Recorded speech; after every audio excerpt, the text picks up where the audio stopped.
Oh yeah.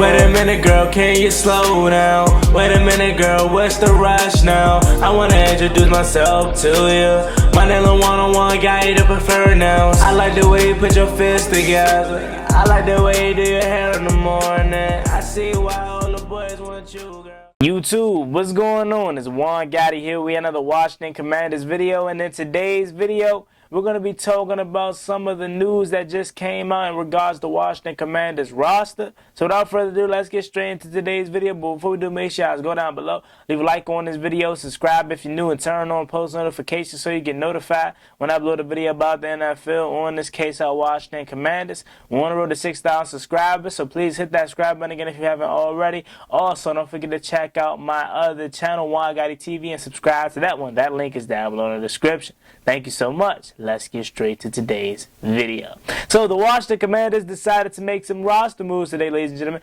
as they decided to cut Cam Dantzler, cornerback that we signed off of waivers from the Minnesota Vikings earlier this offseason. This one stings a little bit because I was a little surprised as to why we did that. He didn't make it to training camp. Sheesh, so either Cam Dantzler had to really be that trash in OTAs, he either had to get hurt that we don't know about, or somebody had to outperform him. So either one of those things had to happen. And then the Washington Commanders also decided to place guard Andrew Norwell on the reserve / physically unable to perform list. And then they have also signed Terrell Burgess and the tight end Brandon Dillons to replace those two guys. Now, before we jump back into the Cameron Dantzler topic, let's talk about Andrew Norwell for a sec.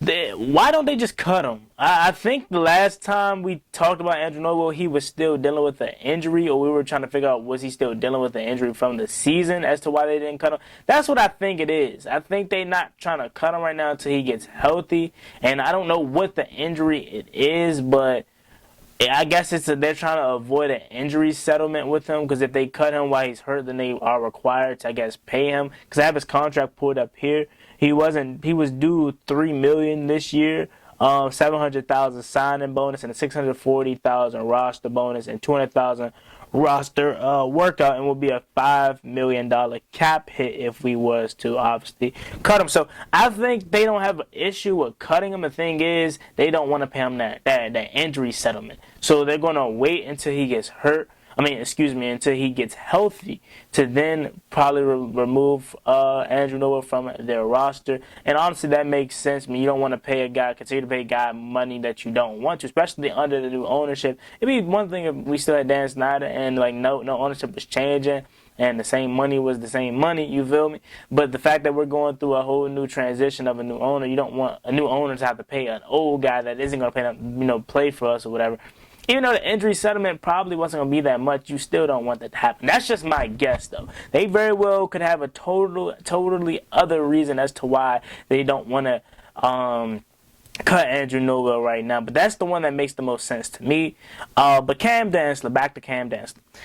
I am a little frustrated because I wanted my guy to make the team. Now, again, I'm not, breaking tables or pissed because he didn't do anything yet. It was only OTAs. I'm only frustrated that he didn't get to make it through to at least training camp. So again, he must have been terrible. Had to be. But I didn't see no beat reporters or nobody really make any reports on Cam Dantzler. So maybe he wasn't healthy. Maybe he got hurt. I don't know what it is. It's just surprising that they cut him this early on in his Washington Commander tenure. Maybe we swing back around closer to training camp, pick him back up, sign him to the practice squad, do something. Maybe Tariq Castro-Fields or Rashad Wildgoose have impressed them. Remember, those are the two guys that's on the back end of the roster that has actually been here. Rashad Wildgoose has actually played, and he showed some type of promise a little bit. So if that's the reason, then I'm cool with it. You know what I'm saying? Maybe Rashad Wildgoose takes that leap in his second year. And, again, when he had to play early in the season, he actually was okay. You know, outside of the pass interference, I believe versus the Eagles or the holding, he was a young guy. I think last year was his first year, so he's a young guy. He got a lot to learn, but there is some type of upside to Rashad Wild Goose. So I'm assuming maybe they was just that much better than Cam Dantzler. But even still, I don't see that being the reason why they cut him this early on. It wasn't like you had to make space for anybody unless they think Terrell Burgess is actually going to be a really good safety for us, or even the tight end that we signed. Maybe they could provincially do something, because again, we did just lose Amani Rogers, and the tight end room, it has took a knock. So maybe they're trying to take a look at this guy, because I mean, they could always cut Burgess and the tight end and bring back Cam Dantzler, somebody. A lot of people are basically getting trials right now, so it ain't nothing set in stone. But it definitely isn't a good look that they got cut this early. On the more important note, really, is Andrew Norwell being placed on the reserve/injured list. Remember what happened to Sammy's Reds? Remember we put Sammy's Reds on the same thing? I wonder what's up with him nowadays. Remember, a lot of people thought he could have been something, right? But yeah, man, that it's nothing really too astonishing or too mind-blowing. It's just, dang, they cut Cam Dantzler already. Sheesh. I thought he had upside. I thought he was like pretty good for Minnesota in his rookie year, and then he kind of tailed off. But I was hoping maybe we could bring that potential out of him, because he's still a super young guy. That's why I was excited about the pickup, but it seems like they think otherwise. And then the Andrew Norwell situation, again, I think they are doing this to save themselves from having to pay him an injury settlement. And then once he gets healthy, then they could cut him. Again, I don't even know what Andrew Norwell's injury is. If anybody remember what he hurt, could you please let me know? Because I don't know what he injured that is now causing him to have trouble, recovering.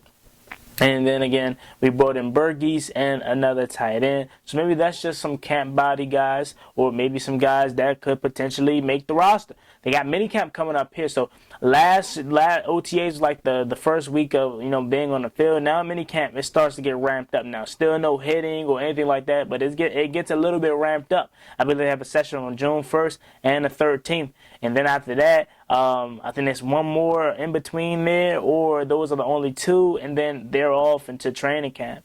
You know what I'm saying? So, again, I'm excited about minicamp. I'm more so excited about minicamp than I am OTAs, because, again, this is something that's a little bit more anticipated, a little bit more mandatory. I believe it's actually mandatory, that you have to be. So Chase Young, Montez Sweat, all those guys, Charles Leno that wasn't there, they must be there. So it's going to be interesting to see if they show up. I think they will. And then, again, it's going to be a little bit more amplified. Still no hitting or anything like that, but it is going to be a little bit more something to watch and something to play for, and pay attention to closer than OTAs.